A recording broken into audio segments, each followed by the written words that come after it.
Hello guys, welcome to our channel. నేను Venkat Teja.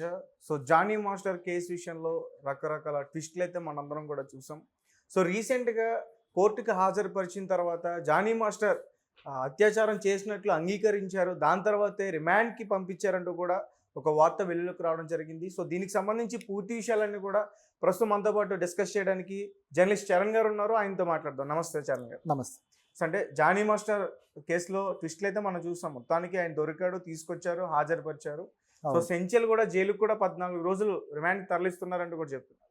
So దీనికి సంబంధించి మీరు ఏం చెప్తారు? ఏమని చెప్పేది ఏముంది, క్లియర్ అయిపోయింది. జానీ మాస్టర్ గోవాలో దొరికాడు, తీసుకొచ్చారు, చెంచల్గూడ జైలుకి తరలించి, అంటే ముందుగా కోర్టు సబ్మిట్ చేయడం జరిగింది. 14 రోజులు రిమాండ్ అయితే కోర్టు మామూలుగా యథావిధిగా విధిస్తుంది కాబట్టి ఆ రిమాండ్లో ఆయన ఉన్నారు. సో ఇది పరిస్థితి ప్రస్తుతానికి. అయితే ఈ రిమాండ్ ఏదైతే ఉందో జ్యుడిషియల్ రిమాండ్ అనేది ఈ టైం పీరియడ్లో ఇప్పుడు ఆయనకు ముందస్తుగా బెయిల్ కూడా అప్లై చేసుకునే ఛాన్స్ ఉంది. సో అప్లై అయితే ఆయన తరపు నుంచి లాయర్లు అప్లై చేస్తున్నారు. అయితే ఆయన మీద బుక్ అయిన కేసు ఏదైతే ఉందో ఇది చాలా బలమైన చట్టం, బలమైన కేసు కాబట్టి పోక్సో అనేది. సో ఇది జానీ మాస్టర్కి దాదాపు పీకకు చుట్టుకున్నట్టే, ఇందులో ఎటువంటి సందేహం లేదు. జీవితంగా ఇది పడుతుందంట. అదిగా విచారణలో తేలాలి. కాకపోతే ఆ కేసు బలమైన కేసు కాబట్టి బెయిల్ వచ్చే అవకాశాలు కూడా తక్కువ. పోక్సోలో అరెస్ట్ అయినప్పుడు ఏంటంటే ముఖ్యంగా మైనర్స్ మీద ఇటువంటి సెక్సువల్ అసాల్ట్ జరిగినప్పుడు దానికి శిక్షలు కూడా అదే స్థాయిలో ఉంటాయి. దాదాపు 7 years నుంచి దాని రేంజ్ని బట్టి వాళ్ళు చేసిన పద్ధతి ఇటువంటి వాటిని కన్సిడర్ చేస్తే ఒకవేళ అండర్ 16 years కానీ ఉంటే ఒకవేళ వాళ్ళకి 20 years కూడా పడుతుంది. సో ఇంత కఠినమైన పరిస్థితిలో ఉంటుంది అనమాట. అయితే ఇక్కడ ఈ అమ్మాయి 16-17 ఏళ్ల వయసు నుంచి ఆయన దగ్గర డాన్సర్గా ఉన్నారు అనేది మనకు ఆల్రెడీ తెలిసిందే. కాబట్టి ఆవిడ మైనరే, కాకపోతే అండర్ 16 కాదు కాబట్టి కనీసం 7 సంవత్సరాలు అంతకు మించి కూడా పడే అవకాశం అయితే దీంట్లో ఉంది. కాబట్టి ఖచ్చితంగా కఠినమైన ఇదే. అదే ఇష్యూ జరిగిన తర్వాత ఇండస్ట్రీ పెద్దల దగ్గరికి ఇంకా చాలా విషయాలు కూడా వెళ్ళాయి. కొంతమంది ఇండస్ట్రీలో ఉన్న కొంతమంది అమ్మాయిలు కొంతమంది గురించి చెప్పడానికి, ముఖ్యంగా వాళ్ళు ప్రొడ్యూసర్లా, లేకపోతే డ్యాన్స్ మాస్టర్లా, కొరియోగ్రాఫర్లా, ఆర్టిస్ట్లా ఎవరనేది తెలియదు. కానీ ఒక లిస్ట్ అయితే మాత్రం వెళ్ళింది. అందులో కొంతమంది ప్రముఖులు కూడా ఉన్నారు.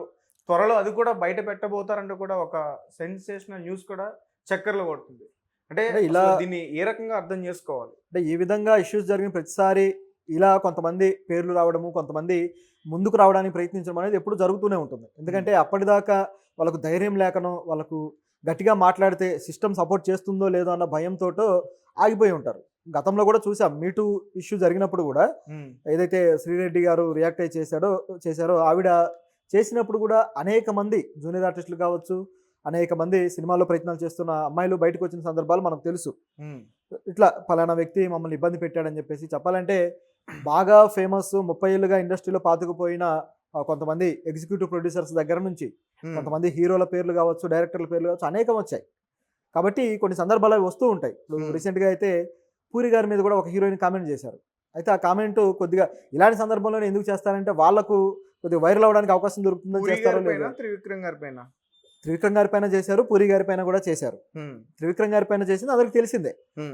ఎవరైతే పూనం కౌర్ గారు ఉన్నారో ఆవిడ చేశారు. ఆవిడ త్రివిక్రమ్ నన్ను ఈ విధంగా ఉపయోగించుకున్నాడు కాబట్టి ఆయన మీద కూడా మీరు కేసు తీసుకోండి అని చెప్పేసి మా అసోసియేషన్ అడగడం జరిగింది. ఆవిడ వచ్చి కంప్లైంట్ చేస్తే మేము ఎందుకు తీసుకోము, మేము యాక్షన్ తీసుకుంటామని తమ్మారెడ్డి భరద్వాజ్ గారు అంటున్నారు. మరి ఇది ఎందుకు ముందుకు తీసుకెళ్లట్లేదు అనేది ఇక్కడ క్వశ్చన్. అదొక యాంగిల్ అయితే, పూరి గారి మీద శ్రీ రాపాక అని చెప్పేసి ఒక హీరోయిన్ ఉన్నారు, ఆర్జీవి ప్రోడక్ట్ ఆవిడ. ఆర్జీవి గారు చేసిన ఒక సినిమా కూడా కాదు, ఒక షార్ట్ ఫిల్మ్ లాంటిది. సో దాంట్లో ఆవిడ యాక్ట్ చేశారు, కొంచెం ఎరోటిక్గా చేయడం జరిగింది. సో ఆవిడ కాలేజ్కి వెళ్తున్న టైంలో పూరి గారి ఆఫీసు దగ్గరలోనే ఉండేది. చాలా సందర్భాల్లో ఆయన ఆఫీస్కి వెళ్ళేదాన్ని, పొద్దున్నే వెళ్ళడము, అక్కడ కాసేపు కూర్చోవడము, అవకాశాల కోసం ఏదో మాట్లాడడం, ఇవన్నీ చేస్తూ వచ్చాను నేను. ఒకసారి నేను వెళ్ళినప్పుడు పూరి గారు అట్లా నేల మీద పడుకొని ఉన్నారు. ఆయన వచ్చి తన కాళ్ళ మీద ఎక్కి తొక్కమన్నారు. అలా చెప్పగానే నేను ఆశ్చర్యపోయాను అని చెప్పేసి ఆవిడ అన్నారు. మరి ఆవిడ వెళ్ళి తొక్కారా అంటే, వెళ్ళి కాళ్ళ మీద తొక్కడం అనేది మామూలే కదా, సో వెళ్ళి అలా తొక్కడం జరిగింది. బహుశా ఆయన కాళ్ళు పెయిన్స్ వీటి వల్ల ఆ రిలీఫ్ కోసం అలా అడిగారేమో, కానీ ఆయన చాలా మంచి వ్యక్తి, అప్పటి నుంచి కూడా మా ఫ్రెండ్షిప్ చాలా బాగుంది అని చెప్పేసి ఆవిడ అన్నారు. అయితే ఈ సందర్భంలోనే ఎందుకు రియాక్ట్ అవ్వాల్సి వచ్చింది అనే క్వశ్చన్. కాళ్ళు తొక్కిన విషయం ఇప్పుడు చెప్పిందా? ఇప్పుడు చెప్పారు ఆవిడ. అది పెద్ద తప్పేం కనిపించట్లేదు అక్కడ. అదే, దాంట్లో తప్పేం లేదు, మరి ఎందుకు స్పెషల్గా మెన్షన్ చేసి చెప్పాలి అనేది ఇక్కడ క్వశ్చన్. ఏదైనా తప్పు చేస్తే ఆయన పేరు తీయొచ్చు, ఆయన ఇట్లా ఒక యాక్టివిటీ జరిగిందని చెప్పొచ్చు. కానీ ఏ తప్పు లేకుండా ఊరికే ఇట్లా పేర్లు తేవడం ఎలా ఉంటుంది అంటే, టాపిక్ ఒకటి వైరల్ అవుతుంది కాబట్టి ఈ వైరల్ టాపిక్లో మనం కూడా కొద్దిగా వైరల్ అవుదామని చేసే ప్రయత్నాలు ఇవి. కాబట్టి ఆ విధంగా చేశారేమో అనుకోవాలి. So Right. ఇది ఇక్కడ పరిస్థితి. ఇక మీరు అడిగిన క్వశ్చన్ విషయంలో అయితే అనేక మంది రియాక్ట్ అవ్వడానికి సిద్ధంగా ఉన్నారు. ఆల్రెడీ ఉమెన్ ప్రొటెక్షన్ సెల్ ఏదైతే ఉందో దానికి కొంతమంది ఫోన్లు చేసి వాళ్ళ బాధలు చెప్పుకుంటున్నారు కూడా. ఇది ఆల్రెడీ ఒకవైపు జరుగుతుంది. కానీ మీడియా వరకు రావట్లేదు, కానీ మీడియా వరకు రావట్లేదు, ఇంటర్నల్ గా జరుగుతుంది. ఝాన్సీ గారు కూడా అన్నారు, ఈవిడ ఎప్పుడైతే కంప్లైంట్ ఇచ్చారో కంప్లైంట్ ఇచ్చిన తర్వాత ఇది వైరల్ అయింది. కానీ కంప్లైంట్ కన్నా 2 వారాల ముందే ఈ అమ్మాయి దాంట్లో పెట్టింది ఈ ఫిర్యాదు. సో మా అసోసియేషన్లో పెడితే వాళ్ళు ఈ ఫిర్యాదు మీద మేము దర్యాప్తు చేస్తున్నాము అన్నారు కూడా. ఆ దర్యాప్తులో కూడా ఎక్కువగా ఏ విషయం ఉందంటే ఆవిడకి జానీ మాస్టర్ అవకాశాలు ఇవ్వకుండా చేయడానికి ఏం ప్రయత్నాలు చేశాడు అనేది ఆ దర్యాప్తు. అసలు దర్యాప్తు చేయాల్సిన అవసరం వాళ్ళకి ఏముంది? అంటే వాళ్ళ వర్క్ షెడ్యూల్ వదిలేసుకుని వీళ్ళ విషయాన్ని ప్రత్యేకంగా దర్యాప్తు చేస్తారా వాళ్ళు? కమిటీ అందుకే వేశారు కదా. ఇప్పుడు మా అసోసియేషన్ అనేది అంటే వాళ్ళ వర్క్ పక్కన పెట్టి కంప్లీట్ గా అది వేరు ఇది వేరు. ఇక్కడ ఉన్న అధికారులు ఇప్పుడు వీళ్ళకంటూ కొన్ని పదవులు ఇచ్చారు. దానికి చైర్మన్ కావచ్చు, సహాయకులు కావచ్చు, కమిటీ సభ్యులు కావచ్చు. అసలు ఏ కమిటీ అయినా ఎందుకు వేస్తారు? పరిపాలనా మండలి కింద వాళ్ళు దాంట్లో ఏం చేయాలి అనేది వాళ్ళకంటూ విధి విధానాలు ఉంటాయి, డ్యూటీస్ ఉంటాయి. కాబట్టే ఆ డ్యూటీస్ని ఏ విధంగా నిర్వర్తించాలని వాళ్ళ కమిటీలు వేస్తారు. ఆ కమిటీలో ఉన్న ప్రతి ఒక్కరూ తమకు కేటాయించిన డ్యూటీని నిర్వర్తించాలి. ఆ డ్యూటీ ఏంటయ్యా అంటే దీనికి సంబంధించి వాళ్ళ డ్యూటీ దర్యాప్తు చేయడమే. దర్యాప్తు చేసి ఇన్ఫర్మేషన్ మొత్తాన్ని తీసుకొని వాళ్ళ హైయర్ అథారిటీస్కి ఇవ్వడం. అలా ఇచ్చినప్పుడు దాన్ని ముందుకు తీసుకురావాలి, ప్రజల ముందుకి, మీడియా ముందుకు తీసుకురావాలి. దానికోసమే ఈ కమిటీ. లేకపోతే కమిటీలు ఎందుకు? లేకపోతే ఇవన్నీ ఏం చేయడానికి? కాబట్టి పనులు ఆపుకుంటారా అంటే వాళ్ళు ప్రొఫెషనల్గా వాళ్ళ వృత్తిలో వాళ్ళు ఉంటారు. ఎక్కడ చూసుకున్నా సరే. మరి ఆ కమిటీని దాటి ఆమె బయటికి వెళ్ళి కంప్లైంట్ ఇచ్చిందంటే ఆ కమిటీ మీద నమ్మకం లేదనుకోవచ్చా? బహుశా ఆవిడ ఆ కమిటీకి ఇచ్చిన కంప్లైంట్లోనే కొద్దిగా తేడా ఉంది. మొదటగా ఆ కమిటీకి ఇచ్చిన కంప్లైంట్లో ఆయన ఆవిడ్ని ఇట్లా సెక్సువల్గా అబ్యూజ్ చేయడమో లేకపోతే వాడుకోవడమో ఎక్స్‌ప్లాయిట్ చేయడమో అనేది లేదు. కేవలం అవకాశాలు పోగొడుతున్నాడని మాత్రమే ఉంది. 2 వారాల తరువాత అది వేరే కంప్లైంట్గా మారింది. అసలు ఫస్ట్ ఈ విధంగా ఎందుకు మారింది అనేది చూడాలి. ఆల్రెడీ వాళ్ళు దర్యాప్తు చేస్తున్నారు కూడా. 2 వారాలు అంటే టైం పడుతుంది కదా, దేనికైనా దర్యాప్తు వెంటనే అవ్వదు. ఇప్పుడు పోలీసులకు కూడా ఇప్పుడు ఆయన రిమాండ్కి తరలించారు, ఇప్పుడు ఛార్జ్ షీట్ దాఖలు చేయాలి. ఛార్జ్ షీట్ దాఖలు చేయడానికి 90 రోజులు టైం తీసుకుంటారు పోలీసులు. ఇమీడియట్గా లేకపోతే 2 వారాల్లోనూ 3 వారాల్లోనూ అయిపోదు. 90 రోజులు టైం ఇస్తే వీళ్ళు ఎంత వీలైనంత త్వరలో ఇస్తారు, 50 రోజులకో 60 రోజులకో ఇట్లా. సో ఇది ప్రాసెస్. ఇక్కడ కూడా అదేవిధంగా వాళ్ళు దర్యాప్తు చేస్తూ ఉండగా ఈమె సడన్గా పోలీసుల దగ్గరికి వెళ్ళింది. అక్కడ ఆమె కంప్లైంట్ మారింది. సో ఎందుకు ఇలా జరిగింది అనేది మరి ఆవిడ ఏమని ఆలోచించుకున్నారో ఆవిడకే తెలియాలి. బహుశా ఆవిడ మొదట్లో ఒక రకంగా ఆలోచించి ఉండాలి, తర్వాత మరో రకంగా ఆలోచించి ఉండాలి. అంటే తన గురించి ఏ విధంగా బయట పెట్టుకోవడం అవసరమా అని భయపడి ఉండాలి. బయట పెడితే ఏమవుతుందా అని దాని పర్యవసానాలు తెలియకపోవడం వల్ల కాస్త ఆందోళన పడి ఆగిపోయి ఉండాలి. తర్వాత ధైర్యం తెచ్చుకోనో లేకపోతే ఎవరైనా ధైర్యం ఇచ్చారో మొత్తానికి తనకు జరిగిన అన్యాయానికి న్యాయం కోసం ఇలా వెళ్ళి ఉండొచ్చు. రెండింటినీ తప్పు పట్టలేము, రెండు మంచివే. ఓకే, కానీ అంటే ఇప్పుడు ఆమె చేసినవి ఒకవేళ ఆరోపణలని తేలితే అప్పుడేముంది, ఇప్పుడు ఆవిడ మీద ఇప్పుడు ఈయన తిరిగి కేసు పెట్టే అవకాశం ఉంటుంది. కానీ ఆరోపణలను ఏ విధంగా తేల్చాలి? పోలీసులు ఇప్పుడు ఈయన రిమాండ్కి తరలించారు. ఇందులో కూడా ఇప్పుడు ఎట్లా ఉందంటే, ఇప్పుడు ఆయన రిమాండ్కి తరలించారు. రిమాండ్కి తరలించడం అది ఎట్లా స్ప్రెడ్ అవుతుందంటే నిజంగానే జానీ మాస్టర్ తప్పు చేసినట్లు స్ప్రెడ్ అవుతుంది. ఇప్పుడు అదే కదా, ఇప్పుడు పబ్లిక్లో ఎలా ఉంటుందంటే ఒక వ్యక్తి మీద కేసు పెడితే ఆ వ్యక్తిగా దోషి అనేది ప్రచారం చేస్తారు. నిజానికి ఇప్పుడు నాగబాబు గారు అదే అంటున్నారు. ఇప్పుడు ఎవరూ కూడా ఆయన కొటేషన్ పెట్టారు కదా, ఎవరూ కూడా గిల్టీనెస్ ప్రూవ్ అయ్యేంత వరకు కూడా వాళ్ళని దోషిగా చూడొద్దు అని చెప్పేసి ఆయన పెట్టాడు. ఎందుకు ఆ విధంగా పెట్టారంటే ఇటువంటి స్పెక్యులేషన్ లేకపోతే ఇటువంటి ప్రచారం ప్రాపగండా పెరుగుతూ ఉంటుంది. మీడియా ఏం చేస్తుంది, ఒక వ్యక్తిని పోలీసులు అరెస్ట్ చేయగానే స్టార్ట్ చేస్తుంది మీడియా. అంటే తీర్పులు కూడా అక్కడ కూర్చొని తీర్చేస్తారు. అటువంటి సరైంది కాదు అని చెప్పేసి ఆయన ఆ విధంగా పెట్టడం జరిగింది. అది వాస్తవం. ప్రస్తుతం ఉన్న సమాజంలో ఒక కేసు ఏదైనా సరే, ఆ వ్యక్తి మీద ఇప్పుడు డ్రగ్స్ కేసు అని చెప్పేసి బుక్ చేస్తారు.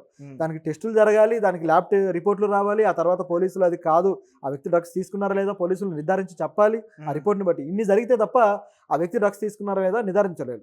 ఇవేవి జరగకుండానే పోలీసులు ఏదో కౌన్సిలింగ్కో లేకపోతే పోలీసులు ఎంక్వైరీ కోసం స్టేషన్కి ఒక స్టార్ డైరెక్టర్నో హీరోనో పిలిస్తే వాళ్ళు డ్రగ్స్ తీసుకున్నారని ప్రచారం జరిగిపోయింది గతంలో. సరే, డ్రగ్స్ విషయం పక్కన పెడదాం. వీళ్ళిద్దరికి సెక్సువల్ రిలేషన్ ఉందని టెస్టులు చేసి ఇప్పుడు రిపోర్ట్స్ని సబ్మిట్ చేస్తారా?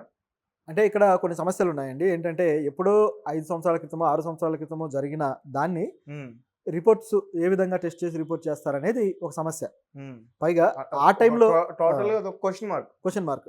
పైగా ఇది రేప్ లాగా జరిగింది కూడా కాదు, కన్సెన్సువల్గా జరిగింది. తర్వాత అంటే ఆవిడ ఇష్టం లేకపోయినా దిగినా సరే ఆ యాక్ట్ విషయంలో ఒక కన్సెంట్ అనేది ఉన్నట్టుగా కనిపిస్తుంది. ఉమ్, అది ఇష్టం లేకపోయినా సరే, బలవంతంగా అయినా సరే, తప్పని పరిస్థితుల్లో అయినా సరే అది కనిపిస్తుంది. సో దీని విషయంలో టెస్ట్ ఏ విధమైనది జరగాలి అనేది ఒక ప్రశ్న. సో ఎలా నిరూపితం చేస్తారనేది ఒక ప్రశ్న ఉంది. అయితే ఈరోజు రిమాండ్కి వెళ్ళిన దాంట్లో రిమాండ్ రిపోర్ట్లో పోలీసులు సబ్మిట్ చేసింది ఏంటంటే, జానీ మాస్టర్ తాను ఆవిడతోటి ఆ విధంగా పాల్గొన్నట్టుగా ఒప్పుకున్నాడు అని చెప్పేసి ఆ రిపోర్ట్లో ఉంది అని కొన్ని పెద్ద మీడియా సంస్థలే తమ ఆర్టికల్స్లో చెబుతూ ఉన్నాయి. ఉమ్. సో దీనికి సంబంధించి నిజాలు బయటికి రావాలి. పాల్గొన్నాడు అని ఒప్పుకున్నది అసలు ఏంటది? నీదంతా నిజమే అని ఒప్పుకున్నాడా, లేకపోతే Yes. ఆమె ఇచ్చిన కంప్లైంట్స్ లో దేనికన్నా ఒక లేదు, దానికి ఇప్పుడు ఆవిడ ఇచ్చిన ఒప్పుకున్నాడా? కంప్లైంట్ అదే కదా. ఉమ్, ఇప్పుడు ఆయన బలవంతంగా నన్ను సెక్సువల్గా ఉపయోగించుకున్నాడు అనేది ఆవిడ కంప్లైంట్. ఉమ్, ఆయన దానికి అవును అని చెప్పి ఆయన అంగీకరించినట్టుగా ఈ రిమాండ్ రిపోర్ట్లో ఉంది. సో ఈ విషయాన్ని మీడియా సంస్థలు కొన్ని చెబుతున్నాయి. ఆ రిపోర్ట్ అయితే బయటికి రాలేదు, కానీ ఈ విధంగా ఆయన అంగీకరించాడు అనేది ఇక్కడ కనిపిస్తున్న వార్త. ఒకవేళ అదే నిజమైతే పోక్సో అనేది పూర్తి స్థాయిలో అప్లై అవుతుంది, ఇంకా దాంట్లో Hmm. డౌట్ ఏం లేదు. కాకపోతే ఆ నిర్ధారణ అనేది పోలీసులు చేసింది నిజమా కాదా అనేది కూడా తేలాల్సి ఉంది. ఉమ్, ఎందుకంటే మీడియాలో కనిపించే ప్రతిదీ నమ్మలేం మనం. కాబట్టి ఆ నిర్ధారణ అనేది తేలితే తప్ప మనం దాని మీదకి వెళ్ళలేము. ఇది తేలాలి అంటే ఛార్జ్ షీట్ దాఖలు చేయాలి. ఉమ్, సో అది వచ్చినప్పుడు మాత్రం మనం కన్ఫర్మ్ చేసుకోవాలి. ఓకే. ఒకవేళ ఇది కూడా కాదంటే కోల్కతా కేసులో ఏదైతే జరుగుతూ ఉందో ఉమ్, ఆ నిజాలను నిర్ధారించడానికి పాలిగ్రాఫ్ టెస్ట్ కావచ్చు, లేకపోతే లై డిటెక్టర్ టెస్ట్ కావచ్చు, ఈ రెండు టెస్టులకి కోర్టు నుంచి పర్మిషన్ తీసుకుని ఆయనకు చేయాల్సి ఉంటుంది వాళ్ళిద్దరికి. ఉమ్, అప్పుడు అది నిజమా కాదా అనేది తెలుస్తుంది. రైట్. అంటే ఒకవేళ ఇప్పుడు మనం ఇందాక నేను అడిగిన క్వశ్చన్కి క్వశ్చన్ మార్క్ ఉంటుంది అని చెప్పేసి అన్నారు కదా. అంటే ఇప్పుడు ఫారెన్సిక్ రిపోర్ట్లో వాళ్ళు చేసుకున్న మెసేజెస్ కానీ, కాల్స్ కానీ, కాల్ రికార్డింగ్స్ కానీ అవన్నీ ఉంటాయి కదా. అవన్నీ సాక్ష్యాలుగా పనికొచ్చే అవకాశం ఉంటుందా? అది కొంతవరకు ఇప్పుడు వాళ్ళు ఏం మాట్లాడుకుంటున్నారు అనే దాన్ని బట్టే ప్రతిదీ సాక్ష్యమే. నిజం Hmm. చెప్పాలంటే డిజిటల్ ఎవిడెన్సెస్ అయినా, ఉమ్, అలాగే మామూలుగా హార్డ్ కాపీస్ అయినా, అంటే ఫిజికల్ ఎవిడెన్సెస్ ఏదైనా సరే అవి యాక్సెప్ట్ అయితే చేయబడతాయి, దాంట్లో ఎటువంటి డౌట్ లేదు. ఉమ్, సో వాటిని ఫోరెన్సిక్కి పంపించి అటు నుంచి రిపోర్ట్ తీసుకున్నప్పుడు అవి నిజాలా కాదా అనేది కూడా కన్ఫర్మ్ అవుతుంది. కాకపోతే ఈవిడ చేసిన ఆరోపణ అనేది అది ప్రూవ్ చేయడానికి డిజిటల్ ఎవిడెన్సెస్ ఎంతవరకు పనికి వస్తాయనే చూడాలి. ఉమ్, ఎందుకంటే ఇప్పుడు చాటింగ్ కావచ్చు, ఇదంతా కూడా ఎంతవరకు ఉంటుంది, ఉమ్, కేవలం మాటల రూపంలో ఉంటుంది, అది కూడా డిజిటల్. ఉమ్, కాబట్టి దాన్ని పూర్తి స్థాయిలో మనం కన్సిడర్ చేయలేం. కాకపోతే పోలీసులు ఇక వేరే పద్ధతులు కూడా వెళ్ళాలి, మనం అనుకున్నట్టుగా ఆ కోల్కతా కేసులో వెళ్ళిన పద్ధతుల్లో వెళ్ళాలి, ఓకే. అంటే ఆ వేలు వెళ్తే అసలు విషయాలు బయటకు తెలిసే వస్తాయి. అవకాశం ఉంటుంది. సో దీనికి ఖచ్చితంగా టైం పట్టే అవకాశం ఉంది. టైం అయితే పడుతుంది, ఇప్పుడు ఇప్పుడు తేలేదైతే జానీ కాదు. మాస్టర్ ని రిమాండ్ కి తరలించారు కదా అని చెప్పేసి అతను ముద్దాయి అని అయితే మాత్రం అనలేము. ఆ ప్రస్తుతానికైతే అతను కేవలం ఒక నిందితుడు మాత్రమే, అతని పూర్తి స్థాయిలో దోషి అని అయితే మనం అనలేం. ఓకే. సో ఇది పరిస్థితి. ఒకవేళ దోషి అనాలంటే శిక్ష పడాలి, పడకుండా మనం అనలేము. అలాగని దోషి కాదు అని తీర్పులు చెప్పడానికి మనకు హక్కు లేదు, అని ఏ దోషి కాదు ఏ తప్పు లేదు అని చెప్పడానికి మనకు హక్కు లేదు. ఎందుకంటే మనమేమో కోర్టులు కాదు, మనమేం జస్టిస్లు కాదు. సో అది చెప్పాల్సిన బాధ్యత కోర్టులది. ఈ రోజు అసలు జానీ మాస్టర్ ని మెడికల్ కి ఎందుకు తీసుకెళ్లారు నాకు అర్థం కాల. కోర్టుకి తీసుకెళ్ళాను ముందు మెడికల్ కి తీసుకెళ్లారు జానీ మాస్టర్. అవును. దేని గురించి? అంటే ఆయన కరెక్ట్గా ఇంటర్నల్గా ఆయన ఏమన్నా కొంతమంది ఏం చేస్తారంటే సూసైడ్ అటెంప్ట్లు కూడా చేసి, లేకపోతే మానసికంగా, లేకపోతే మరో రకంగా ఫిజికల్గా కూడా సరైన ఇదిలో లేని వాళ్ళు ఉంటారు. మానసిక పరిస్థితి సరిగ్గా ఉందా లేదా అని చెప్పేసి దానికి సంబంధించి కూడా సరైన రిపోర్ట్లు పెట్టుకునే కోర్టుకు సబ్మిట్ చేయాలి. అందుకోసం ఎవరిని అరెస్ట్ చేసినా సరే ఇట్లా మెడికల్ టెస్ట్ అయితే ఉంటుంది. ఇది basic formality. Okay. So right. అయితే మొత్తానికి అమ్మాయి ధైర్యం చేసి ముందుకు వచ్చి చెప్పిందని అనుకోవాలి. ఎస్, ఈ కేసులో ఎవరైతే అంతే కదా. ఇప్పుడు ఆవిడ ధైర్యం చేసి వచ్చింది కాబట్టి అయింది. 2 వారాల పాటు ఆగి ఆ తర్వాత ఇటువంటి కంప్లైంట్ ఇవ్వడం జరిగింది. కాబట్టి ఆవిడ ధైర్యాన్ని ఖచ్చితంగా అప్రిషియేట్ చేయాల్సిందే. ఎందుకంటే ఈ విధంగా ఎవరు ఎక్స్‌ప్లాయిటేషన్‌కి గురవ్వకుండా ఉండాలి అంటే ఇటువంటివి ఒక ఎగ్జాంపుల్స్ అన్నమాట. మాస్టర్లు కూడా ఈసారి అంటే ఇండస్ట్రీలో ఉన్న వాళ్ళందరికీ ఆ అమ్మాయి ఇప్పుడు ఎవరైతే ఇండస్ట్రీలో ఉన్నారో జూనియర్ ఆర్టిస్టులు కానీ ఆర్టిస్టులు కానీ ఒక రకంగా ఆ అమ్మాయి ఇన్స్పైర్ అని చెప్పొచ్చా? అంటే ఒక అలర్ట్ కాల్ అన్నట్టు, ఓకే. అంటే ఒక అలర్ట్ కాల్ లాగా ఆవిడ పనిచేసింది. సో జాగ్రత్తగా వాళ్ళు ఎలా జాగ్రత్తగా ఉండాలనే దానికి పనికొస్తుంది. రెండోది, ఏదైనా తప్పు జరిగితే మనం తిరిగి పోరాడడానికి మన చుట్టూ ఒక సిస్టమ్ పనిచేస్తుంది, మనకంటూ ఒక బలాన్ని వీళ్ళు ఇస్తారు అనే ధైర్యాన్ని కూడా ఇచ్చినట్టుంది ఈ కేసు. ఎందుకంటే మా అసోసియేషన్ రియాక్షన్ కావచ్చు, ఆవిడ చుట్టూ మీడియా ఇస్తున్న సపోర్ట్ కావచ్చు, ఇవన్నీ చూస్తే కాబట్టి కొంతమందికి అది ధైర్యాన్ని ఇవ్వడానికి పనికొస్తుంది. రైట్. అయితే ఈ కేసులో జానీ మాస్టర్ని కావాలని ఇరికించారు. ఈమె వాళ్ళ వైఫ్ ఎవరైతే ఉన్నారో ఆయుష ఆమె చెప్తుంది జానీ మాస్టర్ కూడా కావాలని ఇరికించారు, నేను ఎవరిని వదిలిపెట్టను. నాకు కొన్ని చిన్న విజువల్, ఆయన స్వయంగా అనలేదు, చిన్న విజువల్ ఒకటి కనిపించింది. తర్వాత ఒక ప్రముఖ హీరో ఇందులో బాగా ఇన్వాల్వ్ అయ్యాడు, అతనే దగ్గరుండి ఇదంతా చేస్తున్నాడు అనేది కూడా అంటున్నారు. సో దాని గురించి ఆ ప్రముఖ హీరో ఎవరంటే అది మనం చెప్పకూడదు, అంటే మ్మ్. మనం బయటికి మాట్లాడుకోలేనట్టుగా ఆ పేర్లు అయితే వస్తున్నాయి. మ్మ్. ఇది పరిస్థితి. కాకపోతే ఇక్కడ గమనించాల్సింది ఏంటంటే ఆయన వైఫ్ ఆ అమ్మాయి మీద కొంచెం చీప్ వ్యాఖ్యలు అయితే చేశారు. ఆ మ్మ్. వ్యాఖ్యలు సరైనవి కాదు. మ్మ్. ఏదైనా ఎవిడెన్స్ ఉంటే వాటిని చూపించి మాట్లాడాలి కానీ అమ్మాయి క్యారెక్టర్ బ్యాడ్ అని. సరైనవి కాదు అని ఎందుకు అనుకోవాలి? ఇప్పుడు ఆమె అంటుంది కదా డైరెక్ట్ గా, ఒకవేళ అవన్నీ కూడా నిరూపిస్తే నేను అతనికి విడాకులు ఇస్తానని. అదే అంటున్నా, అంటే మీడియాకి సవాల్ చేసింది ఆవిడ. అది విడాకులు ఇచ్చే ఉద్దేశం కాదు. మ్మ్. మీడియాకి సవాల్ చేసింది, నా భర్త సరైన వాడు, కరెక్ట్గానే ఉంటాడు నైతికంగా, ఆయన ఎటువంటి తప్పు చేయలేదు, తప్పు చేశాడని మీరు నిరూపిస్తే నేను కూడా ఆయన వదిలేసి వెళ్ళిపోతానని ఆవిడ ప్రేమకే ఆవిడ ఒక సవాల్ వేశారు. మ్మ్. అంతేగాని అది ఆయన ఏదో తప్పు చేశాడని చెప్పేసి నిరూపణ కాదు ఇక్కడ.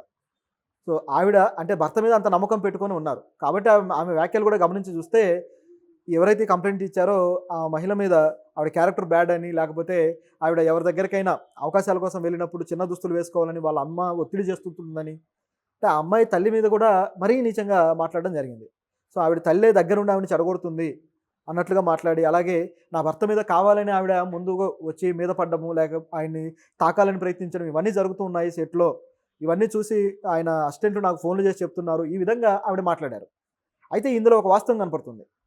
ఆ విధంగా ఆ అమ్మాయి అతని మీద మీద పడుతూ ఉన్నారు అనేది నిజమే అయితే మ్మ్. వాళ్ళిద్దరి మధ్య ఉన్న అనుబంధం నిజమే అని ఒప్పుకోవాలి. మ్మ్. అది క్లియర్. ఎందుకంటే అసిస్టెంట్లు ఫోన్ చేసి వాళ్ళిద్దరు క్లోజ్గా ఉన్నారని చెప్తున్నారంటే అర్థం ఏంటి? వాళ్ళిద్దరూ రిలేషన్ లో ఉన్నారని. ఉన్నారని అర్థమే కదా, అంటే వెనకేదో జరుగుతుందనే కదా. సో ఇది ఒప్పుకొని తీరాలి. ఆ విధంగా ఆవిడ కొద్దిగా ఒక లీక్ అనేది ఇచ్చినట్టు అయింది. ఓకే. కాకపోతే ఇక్కడ ఆమెకు తెలియకుండా ఆమె మాట్లాడేసారు. మాట్లాడేసినట్టు అయింది. కాకపోతే ఇక్కడ రెండో యాంగిల్ కూడా ఉంది. ఈ అమ్మాయి అంత ఇష్టంగా ఆయన మీద పడడమో, లేకపోతే ఆయన తోటి క్లోజ్గా మూవ్ అవుతుంది అనే అవకాశం ఉన్నప్పుడు ఆయన వాళ్ళిద్దరు ఇంటర్వ్యూ కూడా ఉంది. వాళ్ళిద్దరు ఇంటర్వ్యూలో కూడా జానీ మాస్టర్ వల్లే నేను ఇంత ఎదిగాను, ఇక్కడ దాకా వచ్చాను అని చెప్పడం అనేది ఆవిడకి ఆయన ఎంత లిఫ్ట్ ఇచ్చాడు, ఎంత సపోర్ట్ ఇచ్చాడు అనేది దానికి కూడా ఒక ఎగ్జాంపుల్. బహుశా ఆ అవకాశాల కోసమే ఆవిడ అంత క్లోజ్గా మూవ్ అయ్యారనే ప్రశ్న కూడా వస్తుంది. సో ఇట్లా రెండు విధాలుగా ప్రశ్నలు అయితే ఉన్నాయి. కాకపోతే ఆవిడ జరిగిన అన్యాయం అన్యాయమే, దాన్ని ఖచ్చితంగా మనం క్వశ్చన్ చేయాల్సిందే. కాకపోతే ఆవిడ నైతికంగా ఎంతవరకు తను గీత పెట్టుకుని ఉన్నారు అనేది కూడా question. Okay. Okay, right. Thank you so much.